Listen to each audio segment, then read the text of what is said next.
Hey guys, good morning. Linda Sousa here. Happy Saturday morning. I decided to come in this morning to share something with you.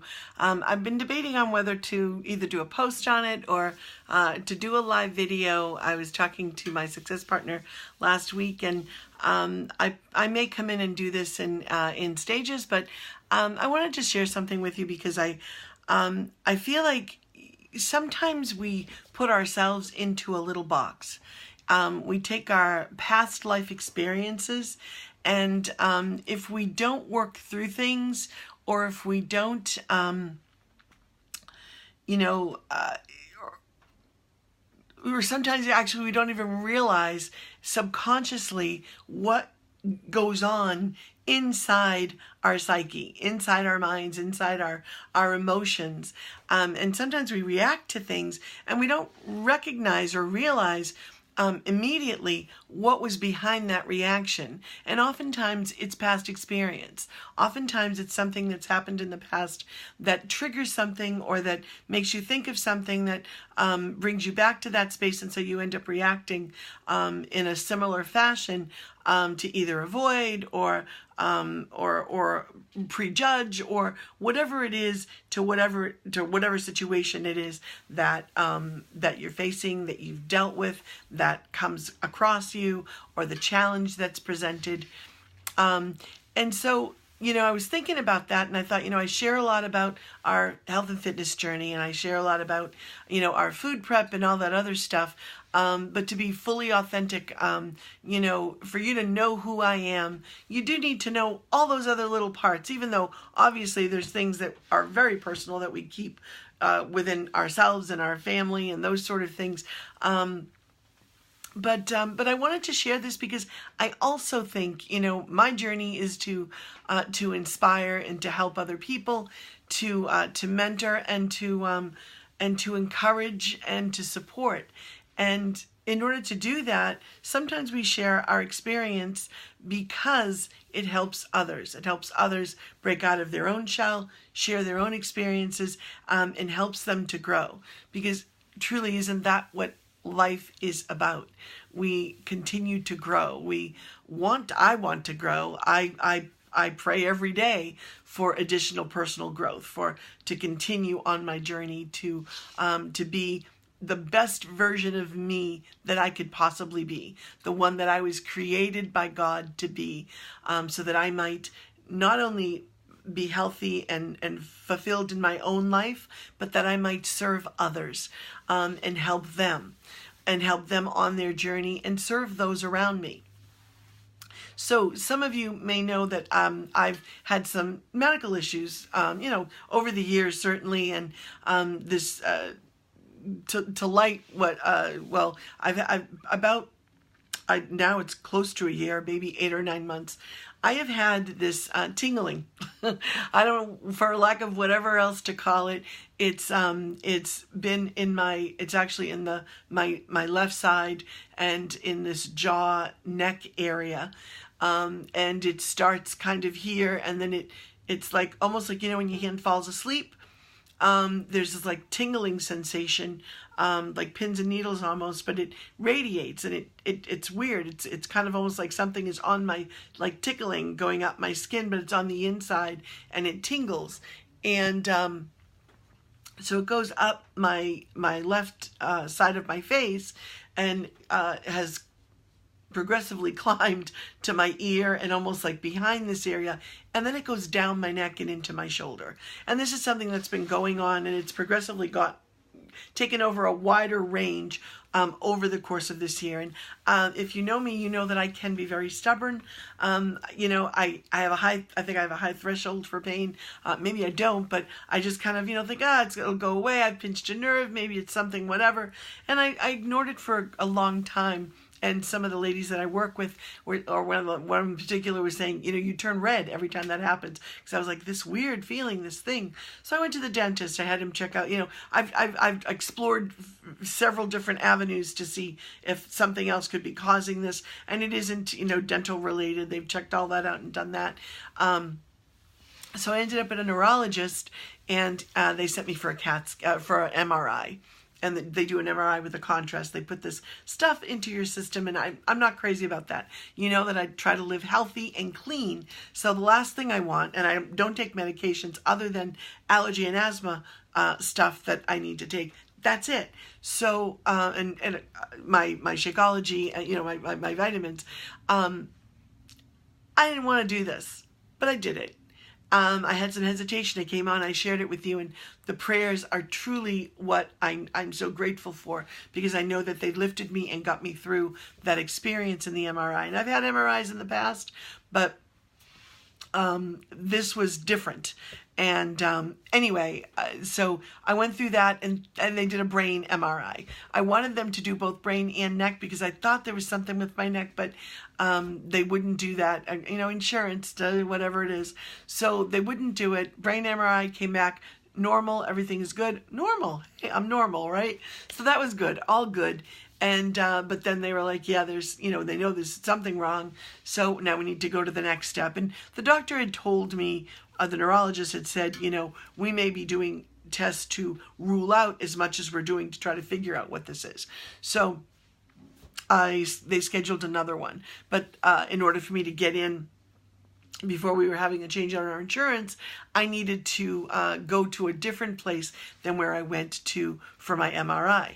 So when I went to the other place, it was a smaller machine. It was more the tube shaped. It wasn't flared. It wasn't more open or larger. It was a smaller machine, and it was ended up putting this. I don't want to go through all the details, but this large thing on my chest, which kind of was a bit heavy and weighed in these blocks, and I had to change into the stuff that they gave me, which was quite uncomfortable. But thanks be to God, I've been on this health journey. I never would have got those damn pants on. Wouldn't have happened before. It happened. I was able to wear them, but with the Johnny on the front and the Johnny on the back and the pants, and it was incredibly uncomfortable. It took longer, I think, than I thought it was going to take. I was in an incredibly uncomfortable position, and I don't like things around my neck. I don't like things, you know, that like that. And then they're putting me in this tube. The whole experience was really traumatic for me. At one point, when they had to take me out to give me the contrast, when they put me back in, the guard slipped, and it came and literally not stopped my breathing, because I could like try to get through, but my mouth was covered, my nose was covered, so I had to actually have them take me out so they could readjust that. And I mean, the technician was fine. It wasn't that the place was bad or anything like that. It was just not a good experience for me in any way. And I'm not going into all the details, but it was very emotional when I left. I couldn't wait to get out of there.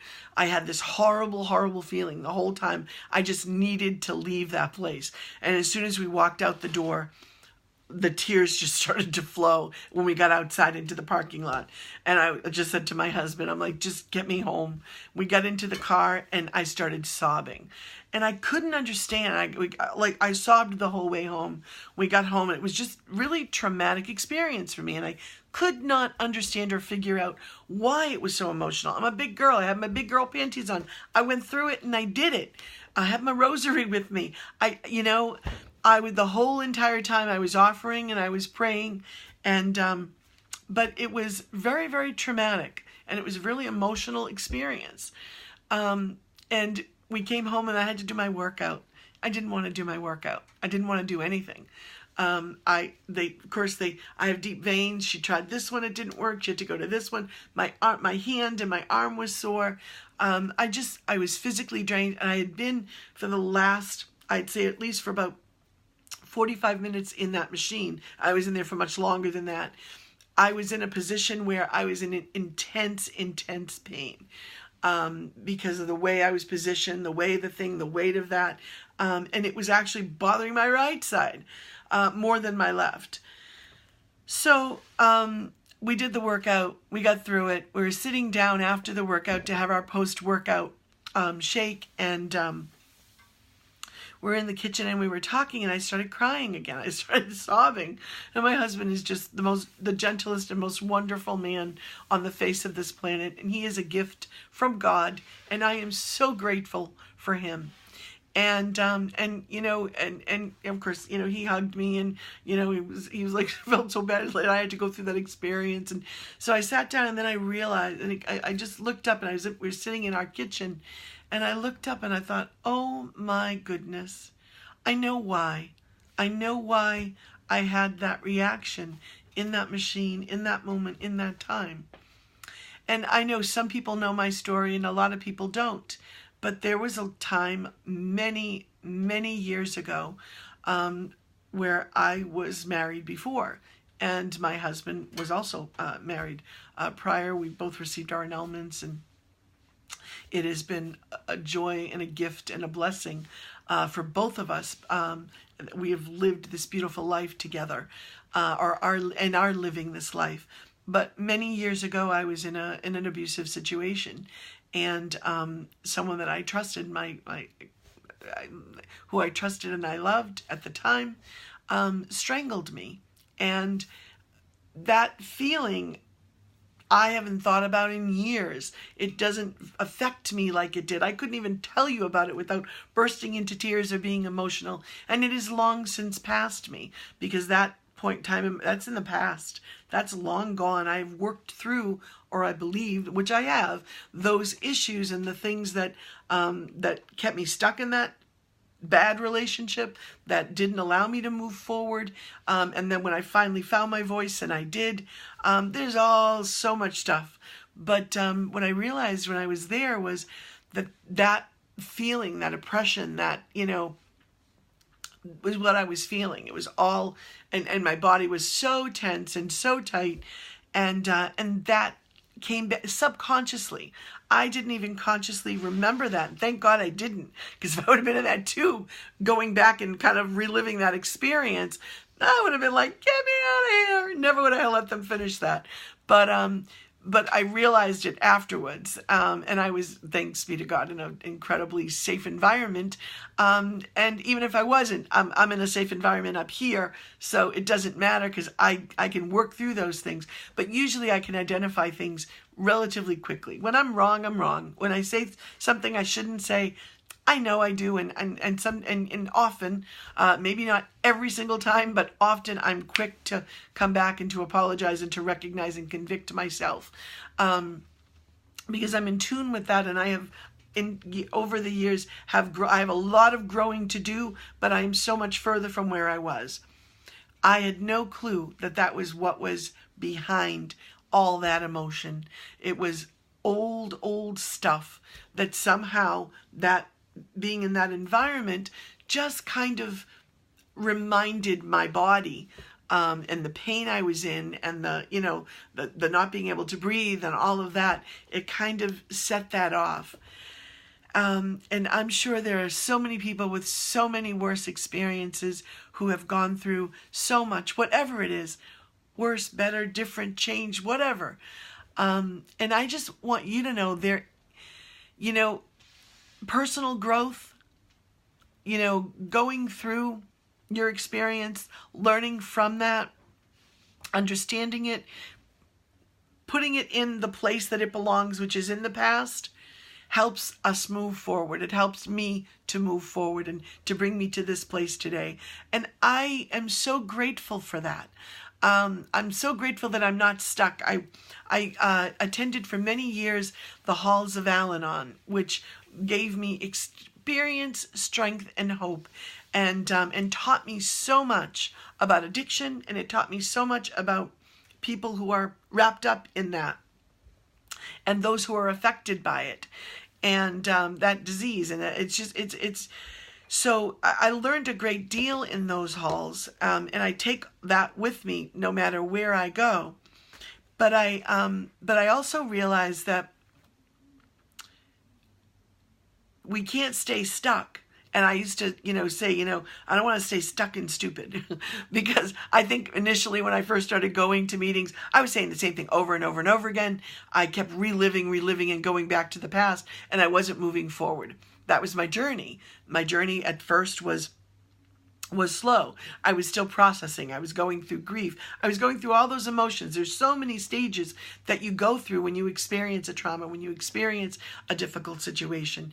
And But at some point, you need to get beyond that. At some point, if you want to grow, if you want to move forward and you want to move on, you've got to take responsibility. You've got to figure it out. And you've got to reach out if you need to and get the help that you need in whatever form that might be. And I'm so grateful that I did those things and that I've been doing those things and that I continue to strive and desire more greatness for myself and for my life. And I have received so much in abundance. So I debated really, and this happened, last week or whenever it was. And, I'm quick to come on and share things, but it's one of the things I was kind of holding back. And I thought, there may be someone out there that might need to hear that. And so that's why I'm sharing it. And I of course, they did do that neck MRI for the soft tissue, and it showed some abnormalities. There's some stuff going on, and I'm almost glad that they found something which may be the cause of that.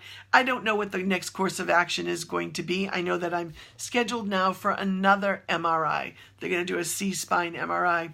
A whole different thing. I won't be going back to that place. I will be going back to the place I had my first one.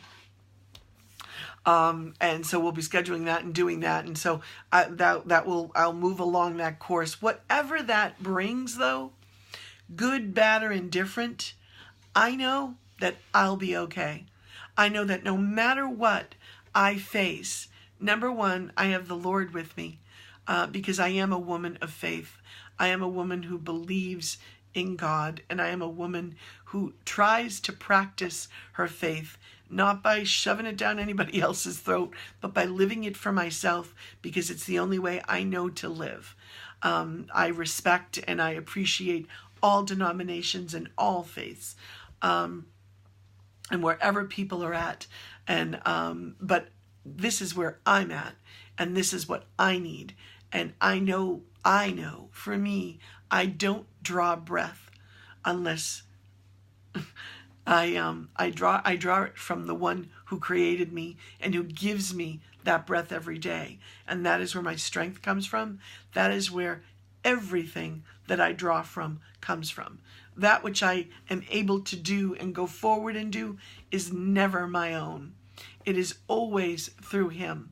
But he gives me the grace to do it, to use it, and then to bring it out, and hopefully to share that love, that grace, and that hope with others. And that is a mission. And so I know that no matter what it is, there's some scripture and it talks about, good, bad, doesn't matter. I will praise God. And in all things, I will always praise him. There is always something to be learned. There is always a challenge to be walked through and an experience to be gained from it. My eyes are open to that these days, and I truly, truly appreciate it. Do I want to have a difficult situation or a difficult outcome? Absolutely not. But if I do, I'll deal with it. I'll manage it. I'll figure it out. I'll have my emotions. I'll have all those other things that come into play, because that's life and that's reality. But at the end of the day, I will never lose hope, and I will never lose the desire to want to just keep moving forward in the most positive way that I can. Can I say that with 100% assurity? Absolutely not. I have to draw upon that grace every single day to keep that going. And so that's it. I felt compelled to come in and share that with you today. For whatever it's worth, I'm sorry for the longer post. I didn't feel like writing it all out, and I also was going to kind of just share it in little pieces, and I just felt like this is what I needed to do today. So there you go, my friends. Now it's time for me to go and get on with my day and do all those little things that I need to get done. So I hope that you have a blessed and a wonderful day, no matter what challenges you face or whatever is ahead of you. Hold on to hope, hold on to joy, hold on to love. and walk through it the best way that you can. And try to do what I do if you want, with joy in the journey. Take care.